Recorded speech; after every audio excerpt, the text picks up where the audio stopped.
I've been asked to share an insight or a lesson learned from my career as a scientist who has worked for many years at the interface between science and policy. It turned out that this task was more difficult than I had initially thought. Nevertheless, I selected a professional experience involving how best to convey research results, that is, science, to the public and to policymakers. Specifically, I want to talk about what some folks might call depressing results. That is, information that people would just as soon was not true. It is very much not a good news story, but it is important. I'll start with fake news. Nowadays, we all hear a lot about so-called fake news. That is news or journalism or reporting that has a built-in policy or political bias. It is information that is perhaps factually true in the narrowest of senses, but it is packaged in such a way that the reader or listener would draw a very different message. That is intentional. In short, the provider of fake news is trying to convince you, the reader or listener, that you ought to think about something in a particular way. As a scientist, don't be too smug. An analog to fake news exists in science, but not here, right? The example I will use to illustrate is the 170-year downward decline in the abundance of salmon along the western coast of North America, and how such information is conveyed to the public, to policymakers, and to politicians, and to anyone else who might be interested. This chart conveys a pile of scientific information, and it is based on thousands of scientific studies done over a century. Salmon runs began declining in this region in 1848 with the discovery of gold in California. In subsequent decades, gold and later silver discoveries occurred in Oregon, Washington, Idaho, and British Columbia. The salmon decline was obvious in the Central Valley of California in the early 1850s, and other salmon declines occurred rapidly as people and development moved to the West Coast. For example, by the 1890s, salmon runs in the Columbia River were in the proverbial crisis mode, with an 80 to 90% decline, 130 years ago. Salmon declines happen elsewhere in California, Oregon, Washington, Idaho, and southern British Columbia. Nowadays, the runs of wild salmon have disappeared across a good part of this region and are much reduced everywhere compared to 1848. Overall, average run size is typically from 0% to less than 10% of the 1848 level. If we look at the situation in 2021, it is pretty clear that the current long-term trajectory for salmon has a pretty obvious endpoint. Moving beyond the scientific facts, from a public policy perspective, the key questions are, first, what is going to happen in the future, the question mark, and two, what are the policy or management options to reverse this downward trend? In the early 2000s, I was part of a large research and assessment effort to answer these two policy questions using rigorous scientific and peer review procedures. In 2002, the Salmon 2100 project was launched by Oregon State University and the U.S. Environmental Protection Agency. It involved nearly 36 senior scientists and policy experts. All participants are what you would typically call salmon experts, and they each had decades of professional experience. They came from California in the south to British Columbia in the north.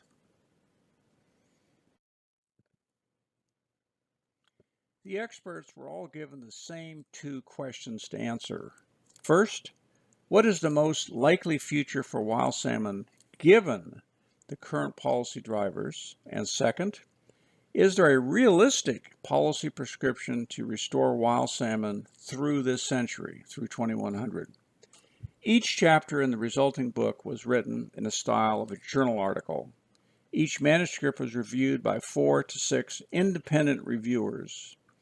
and those reviewers were very knowledgeable on the topic. The reviewers were selected by the project leaders and were anonymous to the chapter authors. This is a much more rigorous peer review than is done by most scientific journals. Well, who were these salmon experts who wrote the chapters? All were well known in the salmon science world. Several were recently retired after long careers working on salmon issues. They all knew well the state of scientific knowledge, but they also had what you might call in the trenches experience. The question asked of the salmon experts that is of most interest to us today is this pivotal one. Okay, let's just assume that society collectively says we want to bring back the so-called big runs of wild salmon. What would need to be done? This was not some stealth advocacy exercise pitching a particular policy priority. We definitely did not specify that a recovery strategy ought to be done, but rather what would it take to accomplish the recovery if it was truly desired by the public. Also, we added the caveat that any such policy prescription needed to be at least within the realm of the plausible. In short, a requirement to be practical and realistic. Assume no miracles. For sure, there are some big hurdles for any salmon recovery strategy to overcome. With 55 to 60 million people currently living along the West Coast, that is a big footprint. On your next airplane trip, look out the window and survey this footprint from a salmon perspective. Those people compete for the same things that salmon need to survive. Now for the experts' collective answer to this question. What would need to be done in order to restore big runs of wild salmon? Actually, the answer is pretty straightforward. It is not going to happen without a massive, major shift in individual and collective priorities. And there is no indication that society shows any stomach for making such changes. Perhaps a few changes around the edges, some tweaks on how dams are managed are likely, a little more salmon habitat protection here and there, some more money spent on more salmon-friendly irrigation, but nothing major, and certainly nothing to greatly change the human population trajectory in the region. And this is perfectly fine as society weighs competing and largely mutually exclusive policy priorities. No matter how you slice it, it does not bode well for the long-term regional viability of the region's few remaining wild salmon runs. Old news, right? So where exactly is my surprise? The surprise to me came from colleagues, those peer reviewers, other scientific experts who lobbied for spinning the results towards a more optimistic message. The blunt reality was that the Salmon 2100 project came to a near unanimous conclusion that the current trajectory for wild salmon was pretty clear, even obvious. The bottom line? Not much debate about the current status, the most likely future trajectory, or the reason why there was a decline. So specifically, why was I surprised? Because of the pressure from scientists to spin the results towards hope, towards optimism, towards a less candid message. Basically, their plea, use your professional position to create a world of delusional reality. Sounds a lot like fake news. The delusion was that somehow, some way, through some massive political and social upheaval, society at large would change their policy priorities in such a way that wild salmon could recover at least to a pretty good degree. Perhaps not back to the 1848 levels, but at least back to a third or more of those levels. Folks, it is not going to happen without an earthquake change of individual and collective priorities. and there is no indication that is going to happen in the foreseeable future. So, the Salmon 2100 project came to the non-controversial conclusion that the current downward trajectory for wild salmon was pretty clear, and it will continue for the foreseeable future. So why do I say that there was pressure to create a conspiracy of optimism? Well, as I said earlier, more than 50 salmon science experts reviewed the manuscript. They were asked to review the rigor of the work and whether it was a systematic and rigorous analysis of the facts of the case. Let's look at the results of that peer review. Well, first the good news. Essentially all the reviews were positive. This is great news for any scientist. Typical comments were along the lines of, the work is analytically sound. It is realistic and accurate reflection of the best available scientific knowledge.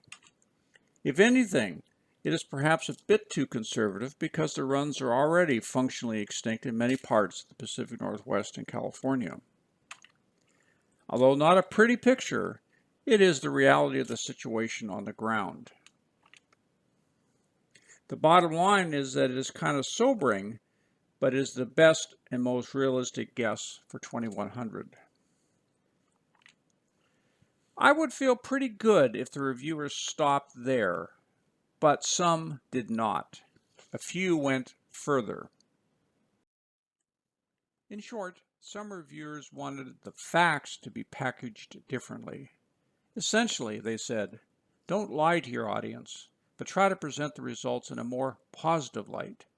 Apparently, they feel that some readers might figure that salmon recovery is fundamentally hopeless, and they might want to terminate the billions being spent in an attempt to recover wild salmon. Beyond the obvious economic self-interest, why this pressure to finesse the message? How can professionals agree with the science but want you to spin the message? Is it simply policy advocacy masquerading as science?